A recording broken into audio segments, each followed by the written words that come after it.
কত মানুষ তোমার পাশে বসে আছে, চক্ষু বন্ধ করে দেখো, অনুমান করো আশেপাশে কত মানুষ, ডানে বামে, ডানে বামে, সামনে পিছে কত মানুষ দেখা যায়, কিন্তু চক্ষু দুইটা বন্ধ করে দেখো কাউকে দেখা যায় না। কবর এমনই একটা জায়গা যেখানে আপনাকে রেখে দিলে সব আপনার আশপাশ দিয়ে ঘুরবে, আপনি কাউকে দেখতে পারবেন না।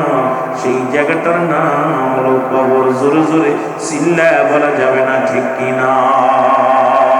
আল্লামা মুফতি আমজাদ আলী সাহেব একটা কিতাব লেখেন, কিতাবের নাম বারে শরিয়াত। এই কিতাবের মধ্যে লিখতে যাইয়া ওই ব্যক্তি বললেন, দুনিয়ার মানুষ শোনো, মানুষ যখন ইন্তেকাল করে সাধারণত মৃত্যুবরণ করে, 70টা তাজা উটের গায়ের চামড়া জবাই না করিয়া উল্টো দিকে টান দিয়া লবণ আর মরিচ লাগায় দিলে যতটুকু যন্ত্রণা হয়, এর চাইতে 70 গুণ যন্ত্রণা হলো একটা সাধারণ মৃত্যু। এখন যারা মরণকালে পায়খানা করে দেয়, যারা মরণকালে প্রস্রাব করে দেয়, কত মানুষের জানাজা পড়লাম রে, কত মানুষের কাফন পরাইলাম, কত মানুষের দাফন দিয়ে দিলাম। দেখেছি গোসল করাতে যাইয়া, আহারে কত মানুষ পায়খানা করে দিছে, প্রস্রাব করে দিছে, কত মানুষের চোখ দুটি বড় বড় হয়ে গেছে, মরণের সময় জিহ্বাটা বাইর হয়ে গেছে, একটা অঙ্গ পড়ে গেছে। এই মরণের পেয়ালা পান করতে হবে। আমার বাবারা, আমার আজরাইল কাউকে ছাড়বে না, আজরাইল কাউকে ছাড়বে না। কত রাজা, কত এমপি, কত মন্ত্রী দুনিয়ার মধ্যে কতই না দাপট দেখাইল, কতই না সম্পদের বাহাদুরি করলো, কত মন্ত্রী অবৈধভাবে সম্পদ করলো, কত এমপি অবৈধভাবে সম্পদ করলো, কত চাকরিজীবী বাদান ঘুষ খাইয়া বাড়ি গাড়ি করলো, কত মুসলমান সরকারি চাকরিজীবীরা বেতন পায় 10,000, 50,000, মাসে সুদ খায় 2-4 লক্ষ টাকা সুদ খায়।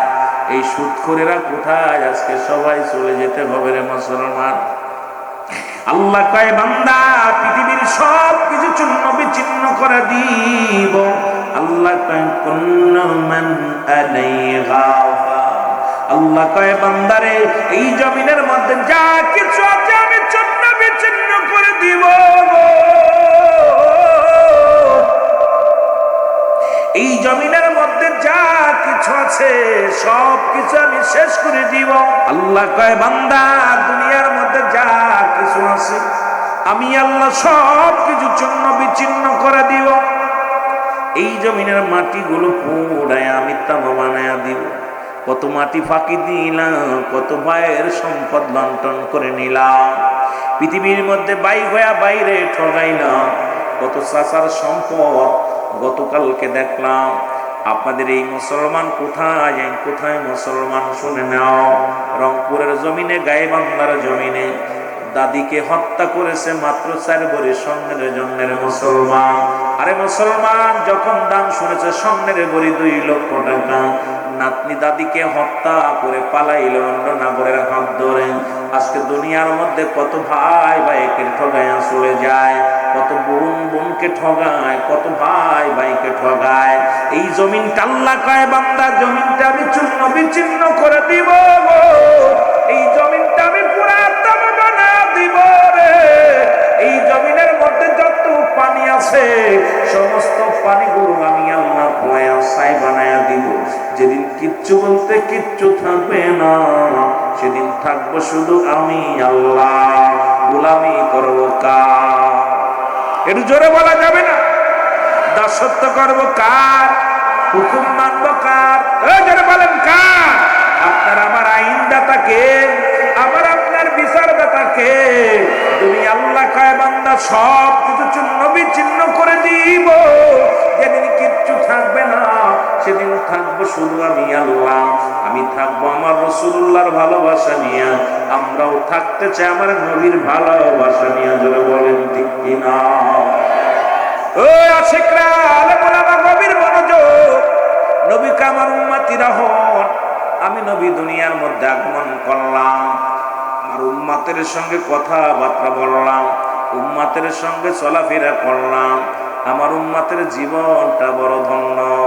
ও মুসলমান শুনে নাও, আজকে রসুলকে কেউ কয় আমাদের বড় ভাই, রসুলকে কেউ কয় নবী আমগার মতো মানুষ। এরে মুসলমান, নবীর ভালোবাসা নিয়ে থাকবে। আল্লাহ হাবিব কয়, আমার নবী ডাক দিয়ে কয় হায়াতি খায়রুল লাকুম ওফাতি খায়রুল লাকুম, আমার নবী কয় আমার ওফাতটা আমার উম্মতের জন্য কল্যাণ স্বরূপ, ও মামায়াতি খায়রুল লাকুম, নবী কয় আমার উম্মতিরা শোন, পৃথিবীর মধ্যে শোন, পৃথিবীর মধ্যে যদি কোনো উম্মাত পৃথিবীর মধ্যে কোনো ভালো কর্ম করে, আমি নবী সঙ্গে সঙ্গে রব্বে কারীমের দরবারে মুসলমান শোনো গো, আমি নবী আমার আল্লাহর দরবারে প্রশংসা করি আমার উম্মতের হইয়া। আবার যদি কোনো উম্মত গুনাহের কাজ করে, সঙ্গে সঙ্গে আমি নবী আমার উম্মতের হইয়া ইস্তেগফার করি, ক্ষমা চাই। এই নবী আল্লাহর নবীর গোলামি করতে চাই কি চাই না? এই দুনিয়ার মুসলমান গভীর মনোযোগ। আমি এই জন্য মাঝে মাঝে বলি, কার জন্য তুমি সম্পদ করলা? কার জন্য তুমি সুদ খাও? কার জন্য তুমি ঘুষ খাও? কার জন্য তুমি দুনিয়ার সম্পদ গণলা? এই দুনিয়ার সম্পদ খাবে লোকে, তোমার দেহ খাবে পোকে। বলেন ঠিক কিনা? হালাল কর বান্দারা আমার, শুনে না নাও, ইমানদারেরা শুনে না নাও গো, যে কথাগুলো বলি লক্ষ্য করে শোনো বাবারা আমার। এই জন্য বলতেছি না, এক নাম্বার বিপদ হলো মানুষের মরণ।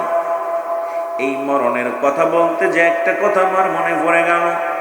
ঈসা ইবনে মরিয়াম আলাইহিস সালাম আমার মারা যাইতেছিল, আলোচনা শুনতে শোনো। মা মরিয়াম আলাইহিস সালামের কাছে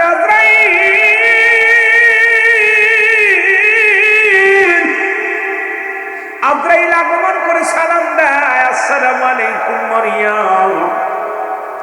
মরিয়াম ওয়ালাইকুম আসসালাম। কে গো তুমি? তোমারে তো চিনলাম না। এরে আজরাইল ডাক দিয়ে বলে, মরিয়াম, একমাত্র ইমানদারের রূহটা বাইর করার জন্য জমিনের মধ্যে আমি আসি। পৃথিবীর মধ্যে বেঈমানদের রূহটা বাইর করে আমি এমন ভাবে উপর থেকে চিৎকার মারি, আমি এত বড় দানব, এই পৃথিবীর মধ্যে থাকে আমার পা, মাথা থাকে আসমানে। সারা পৃথিবীর পানিগুলো, তামাম পৃথিবীর পানিগুলো আমি আজরাইলের মাথার উপরে যদি দেওয়া হয়, এক ফোঁটা পানি জমিনের মধ্যে ঘুরে পড়বে না। আমি এত বড় দানব, জোরে জোরে চিল্লা বলা যাবে না। আল্লাহু আকবার। মরিয়ম আলাইহিস সালাম ডাকতে বলে, আজরাইল কি সমর চান? কিসের জন্য তুমি আমার কাছে আসছো? আজরাইল কয়, মরিয়ম রে, রব্বুল আলামিন আমারে পাঠাইছে। রব্বুল আলামিন আমাকে পাঠাইছে আপনার রূহটা নিয়ে যাওয়ার জন্য। আর বেশি সময় না, এখন বিদায় নিতে হবে। মা মরিয়াম ডাকতে বলে, আজরাইল রে, একটু সময় দাও আমারে, কারণ আমার আদরের দুলাল, আমার একমাত্র কলিজার টুকরা সন্তান আমার ঈসা আলাইহিস সালাম আমার জন্য ফল আনতে গেছে, একটু সময় দাও আমারে। আমার কলিজার টুকরা সন্তান যখন আসবে, তখন তাকে আমি দুইটা কথা বলার সুযোগ আমারে করে দাও। আজরাইল কয়, মরিয়াম, মরিয়াম, তুমি মৃত্যুকে এত ভয় পাও কেন? মালাকুল মউতকে কেন এত ভয় পাও? আমি তোমাকে সময় দিতে পারবো না। মরিয়াম আজরাইল রে, আমি ভয় পাই না, মালাকুল মউত তোমাকে ভয় পায় না, কারণ মরণের পেয়ালা পান করতে হবে। আমার রব্বি কারীমের নৈকট্য লাভের জন্য মরণ আমার দরকার, মরণ আমার হতেই হবে। তবে একটু সময় দে রে আমার কলিজার টুকরা সন্তান,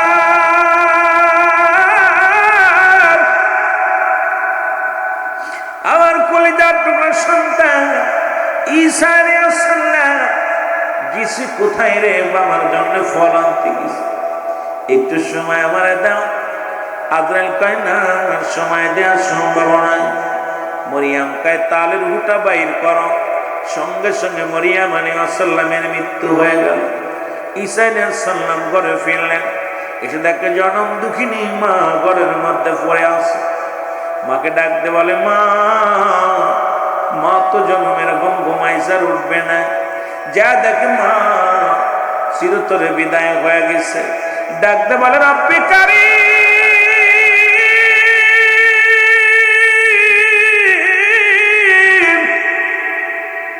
তুমি আমার মাকে নিয়ে গেল গো, তুমি আমার মাকে নিয়ে গেল। আল্লাহ, আমি কারিমা বলে ডাকবো, কে আমারে আদর করবে, কে আমারে বুঝ দিবে, কে মাথায় হাত বুলাবে? আমার মাকে তুমি নিয়ে গেলে রব্বিকে। তবে একটা আপনার কাছে একটা দাবি, আমার মা জননীর কাছে আমি জানতে চাই, যেহেতু আমি একজন নবী, আমার মা ছিল নবীর মা, সুতরাং জানতে চাই আজরাইল আলাইহিস সালাম আমার মায়ের লগে কি রূপ ব্যবহার করেছেন। জোরে জোরে চিল্লায় বলা যাবে না আল্লাহু আকবার। আজরাইল ডাকতে বলে, আসসালামু আলাইকুম নবী সাহেব, আপনি আমাকে তলব করেছেন, আপনার কদমে আমি হাজির। আল্লাহ নবী ঈসা ডাক দেখায়, আজরাইল আগে বলো তুমি আমার মার সঙ্গে কি রূপ ব্যবহার করেছো, আগে জানতে চাই। এবার মা জিন্দা হলো। মার সঙ্গে আজরাইলকে বলে, আজরাইল আমার মা রূপটা তুমি কেমনে বাইর করেছো? বলে, আমার ঈসা নবী আপনি শোনেন, পৃথিবীর মধ্যে আমি সবার রূপ বাইর করার জন্য জমিনের মধ্যে আসি না। একমাত্র ঈমানদার যাদের জন্য আল্লাহ রাব্বুল আলামিন জান্নাত তৈরি করে রাখছেন। আল্লাহ বলেন, দাতুনিল মুমিনিন, আল্লাহ কয় মুমিনদের জন্য, মুত্তাকিনদের জন্য আমি আল্লাহ প্রস্তুতি করে রাখলাম 8টা জান্নাত। জোরে জোরে বলো মারহাবা। আর একটু জোরে জোরে চিল্লায় বলা যাবে না আল্লাহু আকবার। এরে আল্লাহর নবী ঈসা আলাইহিস সালাম ডাকতে বলে, আজরাইল আগে বলো আমার মায়ের রূহটা কেমনে বাইর করলা? আজরাইল কা হুজুর, ঈমানদার রূহটা আমি কেমনে বাইর করে শোনেন।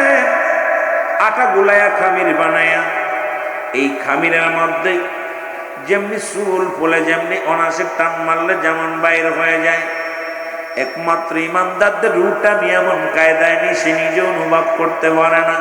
এত আসান, এত আরামে, এত নরমাল ভাবে জানটা কবজ করা হয় ঈমানদারের। আর ঈমানদারের হুকুম ছাড়া নবী গো আপনি আমি ভিতরে প্রবেশ করি না। ঈমানদারের কাছে এসে সালাম দেয় আজরাইল আলাইহিস সালাম। ঈমানদার যারা জান্নাতি যারা সালাম দা, আসসালামু আলাইকুম মুসলমান শুনে নাও। আমিরুল হোসেন ভাই সালাম দিবে, ডাক দিয়ে বলবে, মুসলমান শুনে নাও।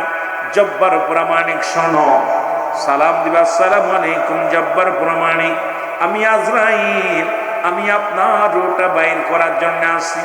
জব্বার প্রামাণিক বলবো, আলাইকুম আসসালাম। আজরাইল রে, তুমি তো আমাকে নেওয়ার জন্য এসেছো, আমি যাব, প্রস্তুতি আসি।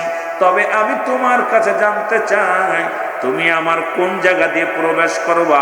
ঈমানদারের পাওয়ার কেমন, মুমিনের পাওয়ার কেমন, আমাদের জানার দরকার। মুসলমান শুনে নাও। ডাকতে বলবে, জব্বার প্রামাণিক, আমি তোমার পা দিয়ে প্রবেশ করো। পা বলবে, আজরাইল দাঁড়াও, আমার পা দিয়ে কোনোদিন আমি গানের প্যান্ডেলে যাই নাই, আমার এই পা দিয়ে কোনোদিন মদের প্যান্ডেলে যাই নাই, আমার এই পা দিয়ে কোনোদিন আমি সিনেমার হলের দিকে যাই নাই, আমার এই পা দিয়ে কোনোদিন পতিতালার দিকে যাই নাই। আমার পা দিয়া হেঁটে হেঁটে যখন মসজিদে মুয়াজ্জিন সেবা জান দিত, আমি স্বামীর সংসারে যতদিন ছিলাম স্বামীর কাজগুলো করতাম, আর পাগলের মতো আজান বলে আমি নামাজে দৌড়াইয়া যাইতাম। আমি ওই মসজিদে হেঁটে হেঁটে নামাজে যাইতাম। কোরআন হাদিসের আলোচনা যেখানে হতো শুনলে আমি হেঁটে হেঁটে সেই ময়দানে যাইতাম। আমার পাতে তোমার ঢুকতে দিতে পারি না রে। এই ইমানদারেরা শোনো গো, আমার বাবারা, আমার দিলের কান্না লাগা শোনো। ডাকতে বলবে আজরাইল, ও জব্বার প্রমাণিক, তাহলে তোমার হাত দিয়ে ঢুকবো। হাত বলবে জব্বার প্রমাণিক, ডাকতে বলবে মুসলমান, হাত বলবে আজরাইল দাঁড়াও। আমার এই হাত দিয়ে কোনোদিন আমি মদের প্যান্ডেলের টাকা দিই নাই, আমার এই হাত দিয়ে কোনোদিন কাউকে আঘাত করি নাই, আমার এই হাত দিয়ে কোনোদিন বিড়ি সিগারেট ধরি নাই, আমার এই হাত দিয়ে কোনোদিন আমি পেন্সিল ধরি নাই, আমার এই হাত দিয়ে দুনিয়ার মধ্যে কোনোদিন অন্যায় কাজে আমি লিপ্ত হই নাই, আমার এই হাত দিয়ে আল্লাহর ঘরে দান করেছি, আমার এই হাত দিয়ে সত্যের আহ্বান করেছি, সুতরাং আমার হাত দিয়ে দিনের কাজ করেছি। এই হাতটা দিয়ে তোমার ঢুকতে দিতে পারি না। চলে যাবে বলবে আজরাইল, বলবে আমি এখন তাহলে যাব আপনার চোখ দিয়া। চোখ বলবে আজরাইল দাঁড়াও, ও আজরাইল দাঁড়াও, আমার এই চোখ দিয়া আমি আমার মা বাবারে দেখেছি, মায়ার নজরে দেখেছি রে, আমি উলামায়ে কেরামের সিয়ারা দেখেছি, এই চোখ দিয়া দুনিয়ার মধ্যে কোরআনুল কারীম দেখেছি, এই চোখ দিয়া দুনিয়ার কোন বাজে কাদা মহিলা দেখি নাই, আমার এই মুখ দিয়ে, আমার এই চোখ দিয়ে কোনদিন আমি ফাইসা বেহায়া কোনো কিছু দেখি নাই, আমার চোখ দিয়ে তোমার ঢুকতে দিতে পারি না। চলে যাবে মুখের কাছে, মুখ বলবে আজরাইল দাঁড়াও, আমার এই মুখ দিয়ে কোনোদিন আমি পেন্সিল খাই নাই, গাঁজা খাই নাই, মদ খাই নাই, আমার মুখটা পবিত্র ছিল আজরাইল, আমার মুখ দিয়ে তোমার ঢুকতে দিতে পারি না। সমস্ত জায়গা থেকে যখন মাথার কাছে চলে যাবেন, মাথা বলবে আজরাইল দাঁড়াও, কারণ আমার মাথা দিয়ে তোমার ঢুকতে দিতে পারি না। এই মাথা দিয়ে আমি রব্বে কারিমের দরবারে সিজদায় লুটায় পড়তাম। আমি সিজদা দুনিয়ার মধ্যে কারোর কাছে মাথা বিক্রি করি নাই, পৃথিবীর মধ্যে কোথাও মাথা নত করি নাই, একমাত্র রব্বে কারিম আমার আল্লাহ সন্তুষ্ট অর্জন করার জন্য মাথা নয়া নয়া বলতাম সুবহান রাব্বিল আলা, সুবহান রাব্বিল আলা। জোরে জোরে চিল্লা বলা যাবে না আল্লাহু আকবার, আরো জোরে জোরে চিল্লা বলা যাবে না মারহাবা। ও মন ঘুমায় না আরে,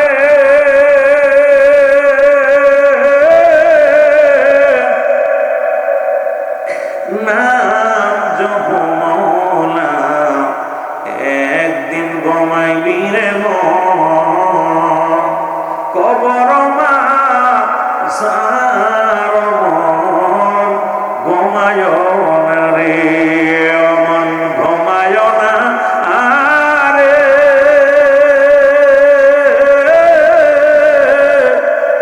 নাম জপ মওলা, একদিন ঘুমাইবি রে মন, কবর মা ঝার মন, ঘুমায় না রে। কিসের নিশায় কিসের আশা,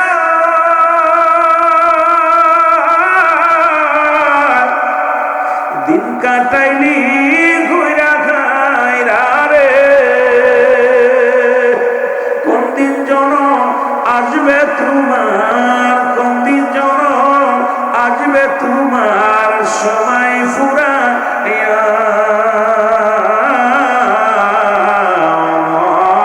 ঘুমায় না রে, বলো মন ঘুমায় না রে, নাম জপ মওলার, একদিন ঘুমাইবি রে মন, কবর মা ঝার মন। আপন কাপড় খুলে নিবে,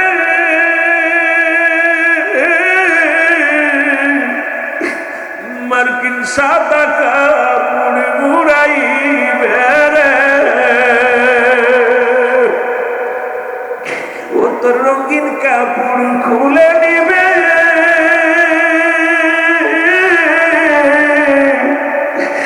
মার্কিন সাদা কাপড়ে ঘুরাইবে, কেউ রাখবে না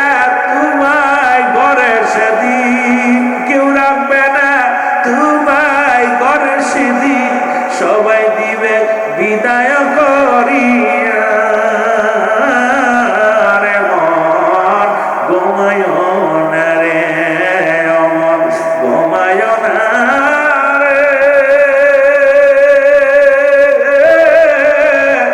নাম জপ মওলা একদিন ঘুমাইবি রে মন কবর মা ঘুমায় না রে যার লাগিয়া করছো চুরি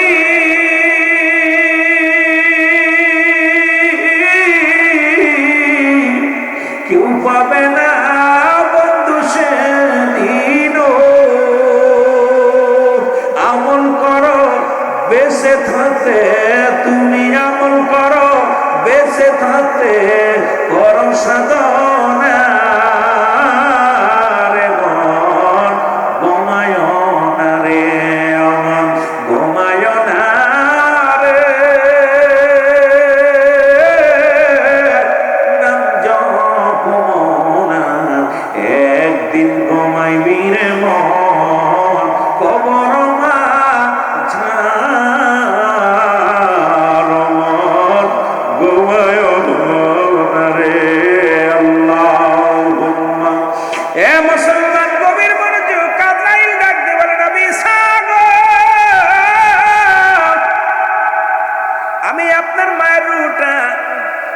আসানে বাইর করেছি আপনি শুধু মাথায় হাত বলিয়েছিলাম মায়ের বুকে দুধ খাইতে খাইতে সন্তান যেমনি ঘুমায় যায় আমি আপনার মার রুট এমনি বাইর করেছি ঈসা আলাইহিস সালাম ডাকতে বলে মা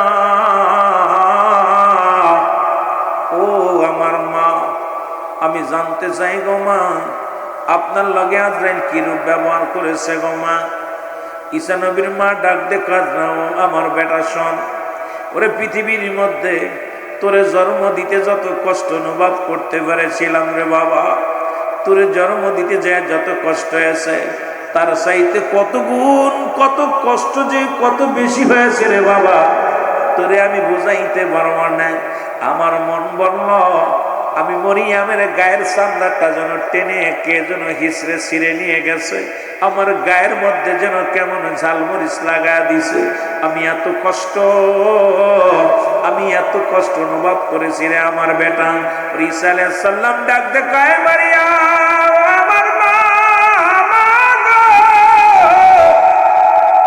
আজরাইল বলল আপনার মৃত্যুর সবচাইতে সব মৃত্যু হয়েছে এই মৃত্যু যদি এত সহজ এত কঠিন হয় যারা মৃত্যুকালে পায়খানা করে দেয় যারা মৃত্যুকালে প্রস্রাব করে দেয় ওরে মুসলমান কত মানুষ আগে বললাম এই জায়গা কত মানুষের জানাজা হয় আজকে কত মানুষের জানাজা মসজিদ মাঠে হয় এখানে হয় জানাজার নামাজ আদায় করা হয় কত মানুষের বিদায় করে দেওয়া হয় গো আরে কখন যেন কে পৃথিবীর মধ্যে মারা যাবে ঈসা আলাইহিস সালাম যাইতেছিল কবরের পাশ দিয়ে মুসলমান হঠাৎ করে কবর থেকে এক লোক উত্তোলন করলেন জাগতে বলে আয় বাবা তুমি কতদিন কবরে শুয়ে আছো আমি 50,000 বছর বা 500 বছর কবরে শুয়ে আছি কয় তুমি কবরের মধ্যে জান্নাতি না জাহান্নামী কয় রব্বুল আলামিন 8টা জান্নাতের নিয়ামত আমারে দান করেছে আমি ইন্তেকালের পরে থেকে জান্নাতের ঘিরান জান্নাতের নিয়ামত গুলো ভোগ করি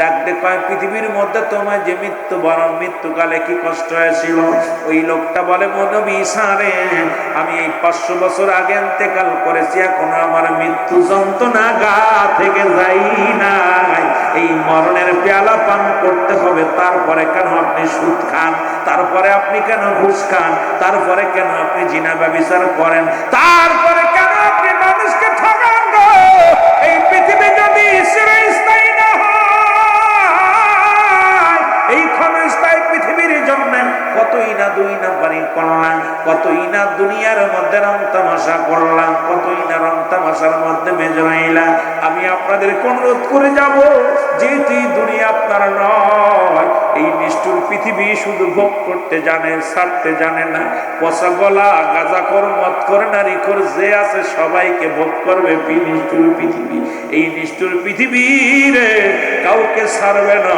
ভালোটাকে ছাড়বে না মন্দটাকেও ছাড়বে না এই নিষ্ঠুর পৃথিবী ভোগ করে নিবে এই জন্য অনুরোধ করব এমন জীবন গড়বেন যেন এই নিষ্ঠুর পৃথিবী যখন ছেড়ে আপনি চলে যাবেন, আপনি যাওয়ার সঙ্গে সঙ্গে রব্বুল আলামিন যেন জান্নাতি করে। জোরে জোরে বলেন মারহাবা। আর একটু জোরে জোরে চিল্লা বলা যাবেন আল্লাহু আকবার। ওরে আজ না হয় কাল তুমি যাইবা কবরে, আজ না হয়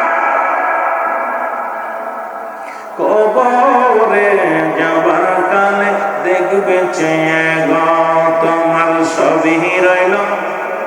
একটু জোরে জোরে বলেন তোমার সবই রইল পড়ে, মরার কালে দেখবে চেয়ে গো তুমি যাবার কালে। তোমার দাদাই গেছে বাবাই গেছে কেউ আসলো না ফিরে, দাদাই গেছে বাবাই গেছে কেউ আসলো না ফিরে। তোমার তো যাইতে হবে রে বাইরে, তোমার তো যাইতে হবে রে। এ দুনিয়ার মুসলমানের মরণের ভয় তাদের অন্তরে,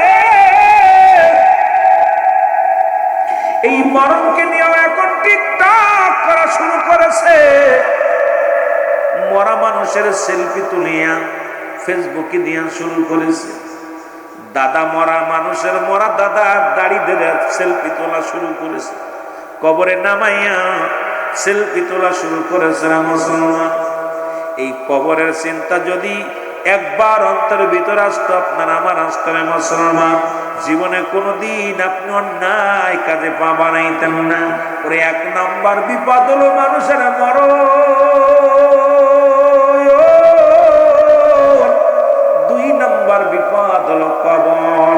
এই কবর বলতে বোঝায় মানুষের মৃত্যুর পর থেকে শুরু করে কিয়ামত পর্যন্ত জগৎটাকে বলা হয় কবরের জগৎ। ধরে বলেন ঠিক কিনা?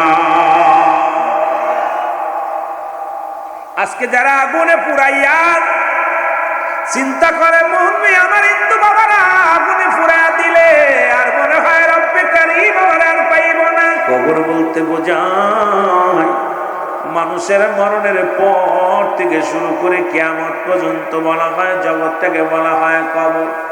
এই কবরে একটা রাত কেমনে থাকবেন একবার চিন্তা করে দেখেন। একটা ঘন্টা আপনি কেমনে থাকবেন, একটা মিনিট আপনি কবরের ভিতরে কেমনে থাকবেন একবার চিন্তা করে দেখেন রে আমার ভাইয়েরা, আমার বন্ধুরা আমার। একবার ভাবেন, বসিয়া বসিয়া চিন্তা করেন গো। আজকে রাত্রে বার হইতে পারতেন না, রাত্রে বেলা ভয় পেতেন, দিনের বেলাও ভয় পেতেন। এমন একটা জায়গা ধরে রাখবে যেখানে কোনো আলো নাই, যেখানে কোনো বাতাস নাই, যেখানে কোনো বন্ধ নাই, যেখানে কোনো বান্ধব নাই। সেই কবর জগৎটা আপনার জন্য আমার জন্য আরো ভয়ানক। এই কবরের বাইরে কেঁদেছে শেরে খুদা হযরত আলী রাদিয়াল্লাহু তাআলা গো। একদিন হযরত আলী রাদিয়াল্লাহু তাআলা রাস্তা দিয়ে রওনা হয়ে গেলেন। পথের মধ্যে একটা যুবকের বালক ছেলের সঙ্গে দেখা হলো। এই বালকের হাতে তেলের বোতল ছিল। ওই বালকের গায়ে ধাক্কা লেগে হযরত আলীর সঙ্গে ধাক্কা খেয়ে তেলটা পড়ে গেল। বালক ডাকতে বলে আলী, ডাকতে বলে কে গো তুমি আমার তেলটা ফেলাইয়া দিলা, এটা আমার মায়ের আমানত, তুমি ফেলাইয়া দিলা। ডাকতে বলে বালক রে তুমি আমার শোনো না, আমি হইলাম শেরে খোদা হযরত আলী রাদিয়াল্লাহু তাআলা আনহু, যার ভয়ে মাস্টার ইবলিস ঢুকতে পারে না রাস্তা দিয়া, যার ভয়ে মুসলমান শুনে নাও, যার ভয়ে থরথর করে কাঁপে এলাকার মানুষগণ। আমি আমি আমি আলী, শুনে নাও আমি আলী। ডাকতে বলে বালক, ডাকতে বলে আলী রে তুমি যে কোনো মস্তান হও না, যাই হও না কেন, আমি আমার তেলটা চাই। হযরত আলী কি করলেন, বালকের কথার উত্তর দিলেন না। মাটিগুলো ধরে একটা জোরে একটা কি মারলেন, মুসলমান একটা টিভি মারলেন, সমস্ত তেল মাটিতে ছেড়ে দিলেন। বালক তেলটা পায় বড় খুশি হয়ে গেল। বালকটা তেল নিয়ে রওনা দেয়। এবার বালকটা খুশি হয়ে রওনা দিয়েছেন। পিছন থেকে মাটি ডাকতে আলী, ডাকতে বলে আলী, একবার নয় দুবার নয় তিনবার ডাকতে বলে আলী, ও আলী।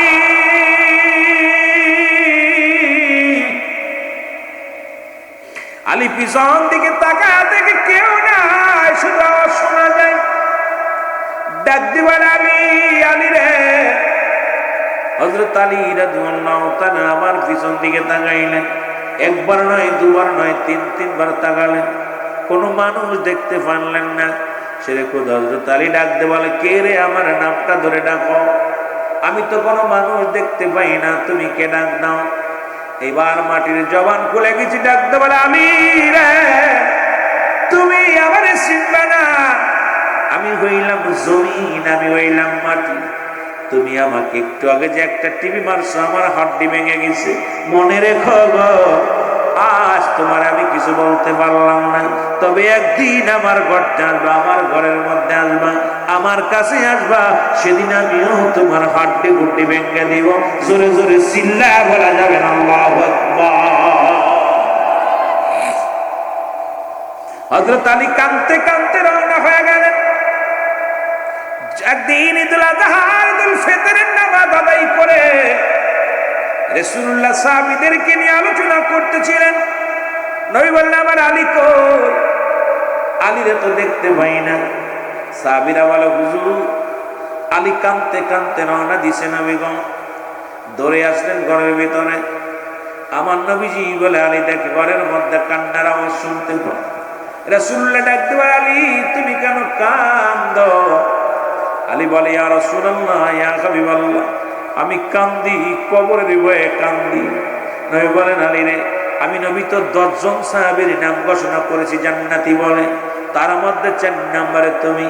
আবু বকর ফিল জান্নাতি, উমর ফিল জান্নাতি, উসমান ফিল জান্নাতি। ও আলী, তুমি 4 নম্বরে আমি জান্নাত ঘোষণা করলাম, তারপর কেন তুমি কান্দো? আমি আমার আল্লাহ জানিয়ে দিছে 10 জন সাহাবীর নাম আমি দুনিয়া থেকে জান্নাতি বলে ঘোষণা করে দিয়েছি। আলী, আলী রে, তারপর তুমি কেন কান্দো? আলী বলে, ইয়া রাসূলুল্লাহ, ইয়া হাবিবাল্লাহ, নবী গো, আমি কেন কাঁদছি আপনারে বলি নবী গো, আপনি আমাকে জান্নাতের সার্টিফিকেট দিছে, কিন্তু ওই কবর আমারে ছাড়বে না। ইয়া রাসূলুল্লাহ, ইয়া হাবিবাল্লাহ, ওই মাটি আমার একদিন মাটির সঙ্গে বেয়াদবি হয়ে যায়, মাটিটা আমি চাপ দিয়েছিলাম, ওই মাটি আমার জবান দিয়ে বলেছিল, আলীর একদিন আমার ভিতরে আসবে, আমি তোমারে দেখবো। ইয়া রাসূলুল্লাহ, না জানি কখন মারা যায় রে, কখন দুনিয়ার মাঝে অন্ধকার কবরে চলে যায় নবী গো।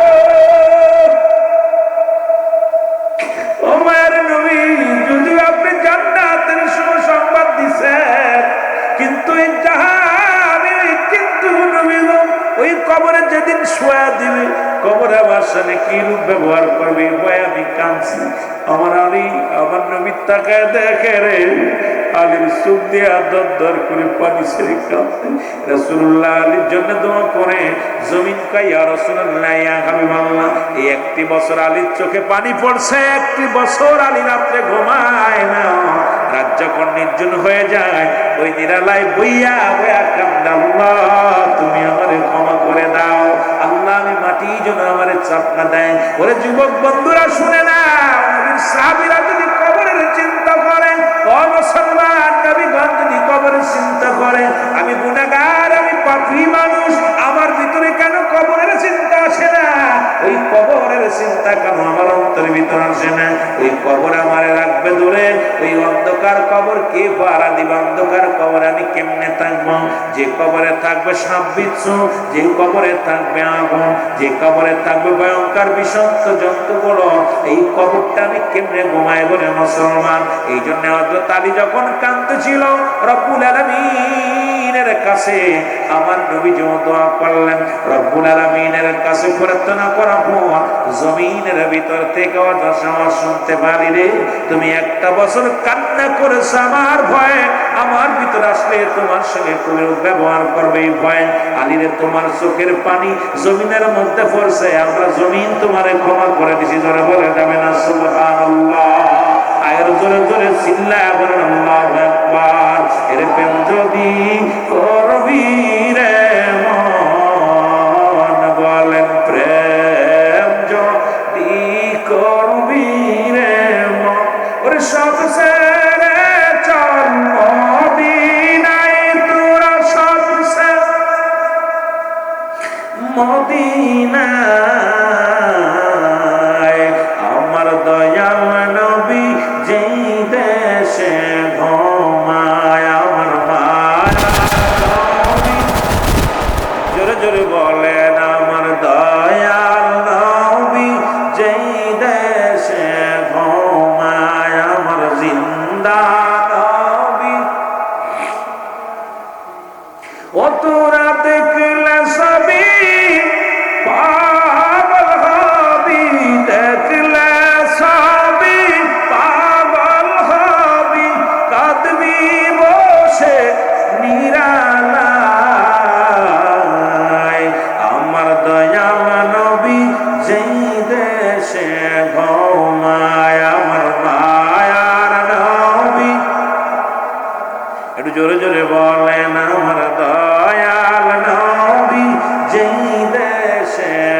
দুনিয়ার মুসলমান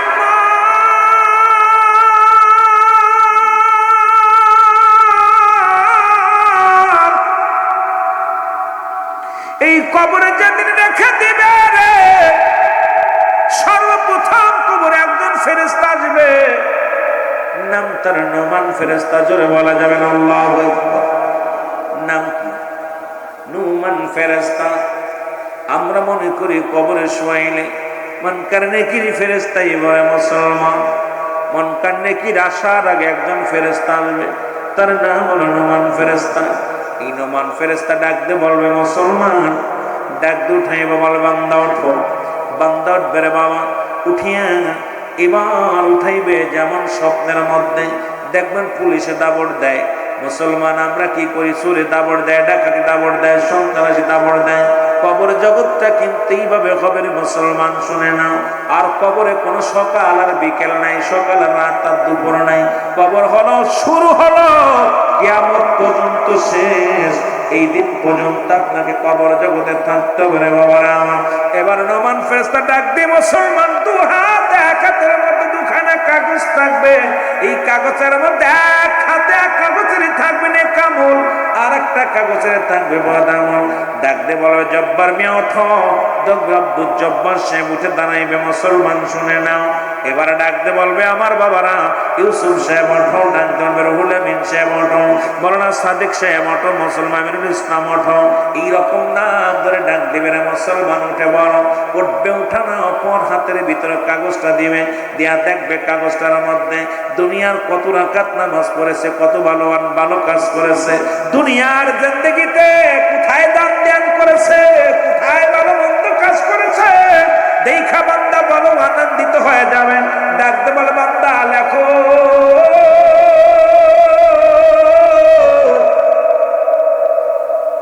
ও বান্দা তুমি লেখা দাও, লেখা দাও। বান্দা বলবে আমি লিখবো কেমনে, আমার কাছে তো কোনো কলম নাই। বলবে বান্দা রে, তোমার কলম হলো ডান হাতের শাহাদাত আঙ্গুল মুবারক। জোরে জোরে চিল্লায় বলেন মারহাবা। আর একটু জোরে জোরে চিল্লায় বলেন আল্লাহু আকবার। ডান হাতের শাহাদাত আঙ্গুল মুবারক হবে কলম, পালানোর কোনো পথ নাই। এই দুনিয়ার মধ্যে মূর্খ থাকলে টিপসই দেন, আমি লিখতে পড়তে জানি না। কবরে কজন আফিল চলবে না, যার যার আমল নামা তার তারে লেখা লাগবে। আমার আমল নামা আমার নিজের লেখা লাগবে, আপনার আমল নামা আপনার নিজের লেখা লাগবে না মুসলমান। এবারে নোমান ফেরেশতা ডাকতে পারে বান্দা, এই নাও তোমার কলম, এই কলম দিয়া লেখো। আজকে ডান হাতের আঙ্গুল, আমরা এই আঙ্গুলের মধ্যে কেউ খায় সুন খায়, কেউ আঙ্গুলের মর্যাদা জানি না। এই হাত দিয়ে কত ঘুষ লেনদেন করি, এই হাত দিয়ে কত না বিনা অন্যায়, কত মানুষের অন্যায় ফাঁসি দিই, এই হাত দিয়ে কত না অপরাধ জগতে জড়াইয়া গেছে রে মুসলমান। শুনে রাখো, শুনে রাখো, এই ডান হাতের কলম মুবারক আজকে কত উকিল, কত আইনজীবী, কত বিচারপতি, কত নির্দোষী মানুষের ফাঁসি দিয়েছে গো। শুধু মুসলমান শোনে নাও, শুনে নাও, শুধু মুসলমান নিজের ক্ষমতার দাপট দেখাতে যাইয়া আমার দেশের অনেক আইনজীবী অপরাধী মানুষদেরকে অপরাধী বানাইয়া আজকে মুসলমান সমাজে তাদেরকে ফাঁসি দিচ্ছে, তাদের জীবন যেমন জেল দিয়েছে।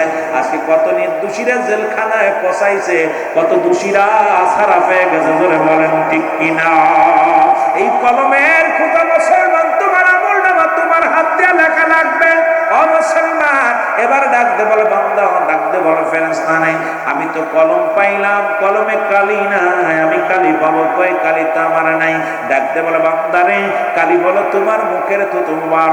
ও আমার বাবারা, আমার আমি তোদের পায়ে ধরে বলে যায়, এত ধরে বলে যায়, ও আমার বাবারা তোদের পায়ে ধরে বলে যায়, আজ থেকে প্রতিজ্ঞা কর জীবনে আর মুখের মধ্যে বিড়ি সিগারেট দিবি না, এই মুখের মধ্যে আর গাঁজা দিবি না, মুখের মধ্যে আর হারাম জিনিস বক্ষণ করবি না। ওরে মায়ের গর্ভে থাকা কালিনী আমার আল্লাহ রাব্বুল আলামিন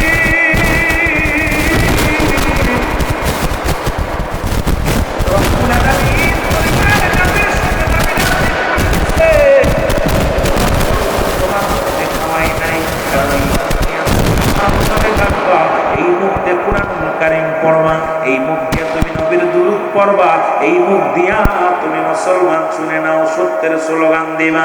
এই মুখটা দিয়া আল্লাহ রাব্বুল আলামিন তোমাকে হারাম জিনিস বক্ষণ করেন নাই, না নাপাক পানি খাওয়ার নাই, দুনিয়ার মধ্যে কুরক্ত খাওয়ার নাই। এই মুখটার রব্বুল আলামিন পবিত্র রাখছেন। অনুরোধ করে যে আপনাদের কাছে আজ থেকে প্রতিজ্ঞা করবা, যা এই মুখটার মধ্যে আর বিড়ির টান দিস না, গাঁজার টান দিস না, এই মুখটার মধ্যে আর ইয়াবা লাগাস না, এই মুখ দিয়ে ফাইসা কথা বলিস না, মুখ দিয়ে খারাপ কথা বলিস না, মুখ দিয়ে কারোর গালি দিস না। এই মুখটারে পবিত্র রাখার দরকার আছে কি না? ও যুবক, দিলের কান্ডা লাগা শোনে না। এই জন্য আমি আপনাদেরকে যুবক ভাইয়াদের বলে যাই, শুরু থেকে আমাকে একটা সাবজেক্ট দিয়েছে আমার ভাই, ওদিকে আমি আলোচনায় যাব। যাওয়ার আগে কিছু কথা আমি আপনাদেরকে বলে যাব। আজকে সমাজ, আজকে জাতি নষ্টের মূল কারণ হলো আমরা গুণাগুণ দেখি না। পৃথিবীর মধ্যে আজকে রূপ দেখিয়া পাগল হয়ে যায়। এর জন্য চারিদিকে পাপ, চারিদিকে অন্যায়ের মুসলমান। যে কথা বলতেছিলাম, এত কবিরা গুনাহগুলো মাফের দরকার আছে কি না? জোরে বলেন আছে কি না? আল্লামা কুরবি রাহমাতুল্লাহ বয়ান করে, দুনিয়ার মানুষ শোনো, ওরে যদি কোনো বান্দা আসমান থেকে জমিন পর্যন্ত খালি জায়গা গুনাহ করতে করতে পরিপূর্ণ করে ফেলেছে, বান্দা যখন কবরের ভয়ে, জাহান্নামের ভয়ে, বান্দা যখন চোখের পানিগুলো ফেলে খাস তওবা করবে, কারণ কিয়ামত পর্যন্ত আর নবীদের দরজা বন্ধ হয়ে গেছে, নবীরা আসবে না। কিয়ামত পর্যন্ত তওবার দরজা খোলা। ও মুসলমান শুনে নাও, বান্দা যখন জাহান্নামের কথা, কবরের কথা চিন্তা করে খাস তওবা করবে, সঙ্গে সঙ্গে জীবনের গুনাহগুলো আল্লাহ মাফ করে দিবে। জোরে বলেন মারহাবা। আমি পাপী অপরাধী, মনা তোমার দয়া সাই।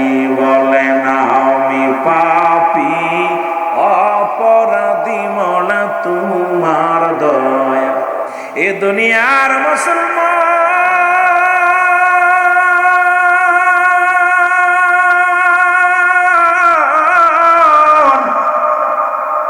মদিনার মাটি মাটি, বাংলাদেশের মাটি মাটি, মদিনার মাটি গায়ে লাগলে গুনাহ ছড়ে যায়, বাংলাদেশের মাটি গায়ে লাগলে চুলকানির রোগ হয়। ঠিক কি না? কতক্ষণ ঠিক?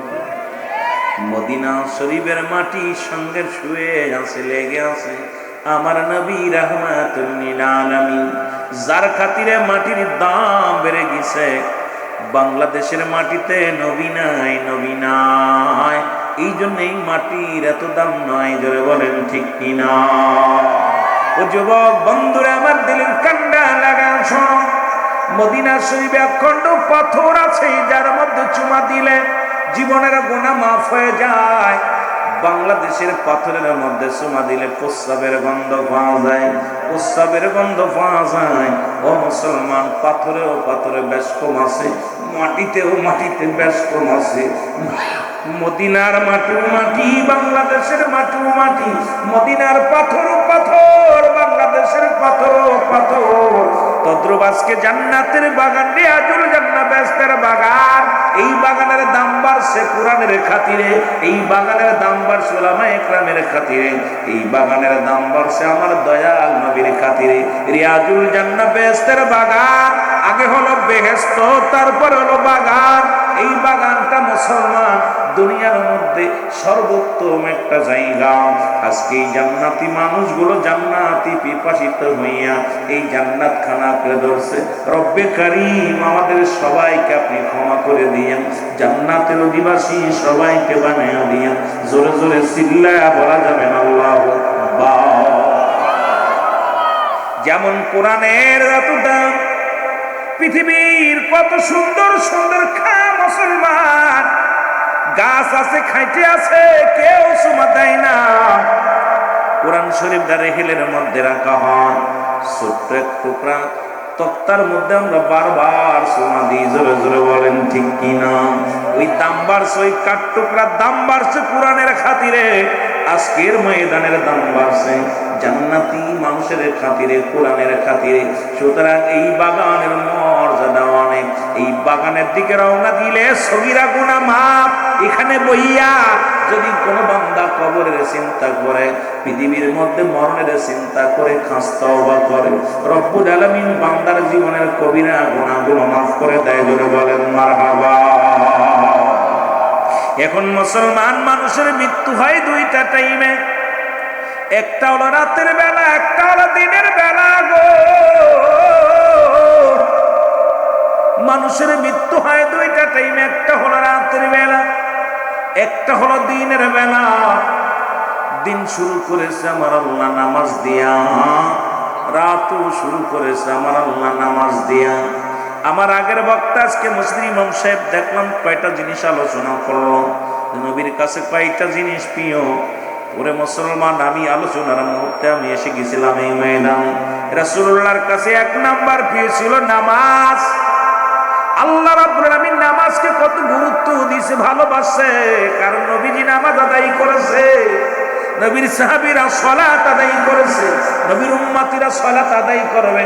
এই জন্য দিন শুরু করলো আল্লাহ নামাজ দিয়া, রাতও শুরু করলো আল্লাহ নামাজ দিয়া। দিনের শুরু হলো ফজর বান্দা, ফজরের 2 রাকাত সুন্নাত নামাজ তুমি আদায় করলা, সঙ্গে সঙ্গে তুমি হয়ে গেলা আমার রাসূলের প্রেমিক। বলো আমরা নবীরে ভালোবাসি ও মুসলমান। ফজর উঠতে ঘুম ভাঙে নাই, ফজরে ঘুমায় আসো। তোর মুসলমান ফজরের ঘুম হয় নাই, 8টা পর্যন্ত 10টা পর্যন্ত বিছনায় ঘুমায় আসো, অথচ নবীরে ভালোবাসো, মুখ দিয়া বলো সুন্নাত আদায় করো নাই। এবার 2 রাকাত ফরজ নামাজ তুমি আদায় করো না, সঙ্গে সঙ্গে তুমি হয়ে গেলে আমার আল্লাহর গোলাম। এখন যদি দিনের মধ্যে তোমার মরণ হয়, তোমার মরণটা হবে আমার নবীর প্রেমিক আল্লাহর গোলাম। জোরে বলেন মারহাবা। এবার রাত শুরু করছে আমার আল্লাহ নামাজ দিয়া। রাতের শুরু হলো মাগরিব, 3 রাকাত ফরজ নামাজ তুমি আদায় করো, তুমি হয়ে গেলে আমার আল্লাহর গোলাম। এবার 2 রাকাত সুন্নাত নামাজ তুমি আদায় করো, সঙ্গে সঙ্গে তুমি হয়ে গেলে আমার নবীর প্রেমিক।